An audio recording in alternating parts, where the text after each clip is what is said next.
मिले रूह खे ॾाढी राहत थी मिले रूह खे ॾाढी राहत थी रब साईं तुंहिंजो ज़िक्र करे मां खुश खुश ॾाढो गुज़ारियां थो हर गम थी वञे थो मूंखां परे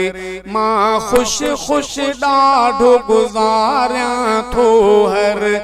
गम थी वञे थो मूंखां परे मिले रूह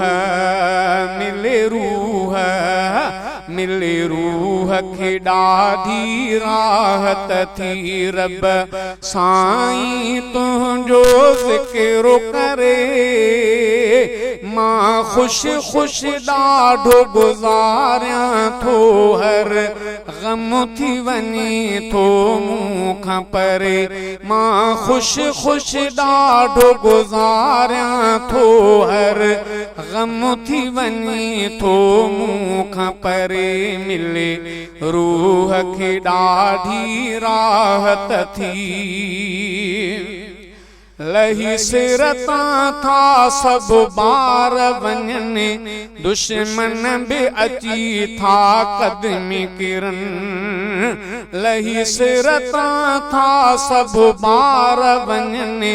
दुश्मन बि अची था क़दमी किरनि एॾो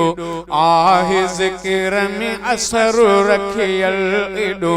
आहे ज़िक्र में असर रखियल पल पल थो खुशियुनि में गुज़रे मां खुश खुश ॾाढो गुज़ारियां थो हर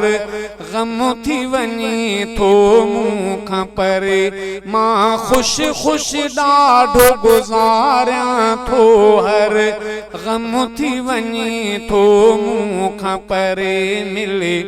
रूह खे ॾाढी राहत थी मिले रूह खे ॾाढी राहत थी रब साईं तुंहिंजो ज़िक्र करे मां खुश खुश ॾाढो गुज़ारियां थो हर गम थी वञे थो मूंखां परे मिले रूह खे ॾाढी राहत थी इंसान रुगो न कबूतर भी हू जीहन था हू करही इंसान रुगो न कबूतर भी हू जीहन था हू कर भी इंसान रुगो न कबूतर भी हू जीहन था हू करही हू कारही हू जी साईं हू कारही हू जी साईं पई सभ जे ज़ुबान मां थी निकिरे मां खुश खुश ॾाढो गुज़ारियां थो हर गम थी वञे थो मूंखां परे मिले रूह खे ॾाढी राहत थी ही ज़िक्र मिठा रब शाम सहर हर कहीं जे ज़ुबान ते अक्सर ही ज़िक्र मिठा रब शाम सहर हर कहीं जी ज़ुबान ते अक्सर लही क़ल्ब तां कटु थी वञे सारी लही क़ल्ब तां कटु थी वञे सारी मेराण नथी का दिल ते रहे मां खुश खुश ॾाढो गुज़ारियां थो हर गम थी वञे थो मूंखां परे मिले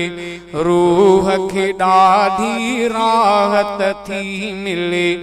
रूह खे ॾाढी राहत थी रब साईं तुंहिंजो ज़िक्र करे मां खुश खुश ॾाढो गुज़ारियां थो हर गम थी वञे थो मूं खां परे मिले रूह खे ॾाढी राहत थी इफ़दा बुरड़ा तूं रब पियो सारे हिक वेलन मालिक खे तूं विसारे इफ़दा बुरड़ा तूं रब पियो सारे हिक वेलन मालिक खे तूं विसार छो त विर्द इहो ई पढ़ण सां अदा छो त विर्द इहो ई पढ़ण सां अदा दुनिया ऐं उक़बा थी उजरे मां खुश खुश ॾाढो गुज़ारियां थो हर गम थी वञे थो मूं खां परे मां खुश खुश ॾाढो गुज़ारियां थो हर गम थी वञे थो मूं खां परे मिले रूह खे ॾाढी राहत थी मिले रूह मिले रूह खे ॾाढी राहत थी रब साईं तुंहिंजो ज़िक्र करे मां खुश खुश ॾाढो गुज़ारियां थो हर गम थी वञे थो मूं खां परे मां खुश खुश ॾाढो गुज़ारियां थो हर गम थी वञे थो मूं खां परे मिले रूह खे ॾाढी राहत थी